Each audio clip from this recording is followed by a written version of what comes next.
হাদিসে পাকের মধ্যে এসেছে, রুবা বিন হারাস রাদিয়াল্লাহু তাআলা বলছেন, রুবি বিন হারাস রাদিয়াল্লাহু তাআলা তিনি জীবন হাসেন নাই যে নবীজি শুধু এই একটা কথা বলেছেন যে জাহান্নামের একটা শাস্তি সম্পর্কে যদি বান্দা বুঝতো জীবন হাসতো না।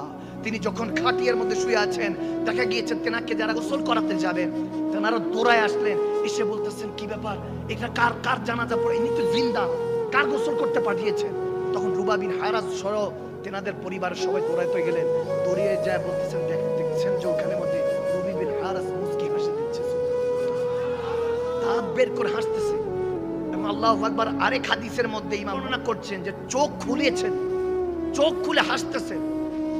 তো সবাই বলছেন যে আপনি কি জীবিত আছেন? বলে না, আমি মৃত, আমি মৃত, সারা জীবন আমি হাসি নাই, কোনো কাজে কোনো কিছুতে খুশি হই নাই, যেটাতে আল্লাহ রাজি ছিলেন সেটার মধ্যে রাজি ছিলাম, দুঃখ দিলেও সেটার মধ্যে আলহামদুলিল্লাহ, খুশি দিলেও আলহামদুলিল্লাহ।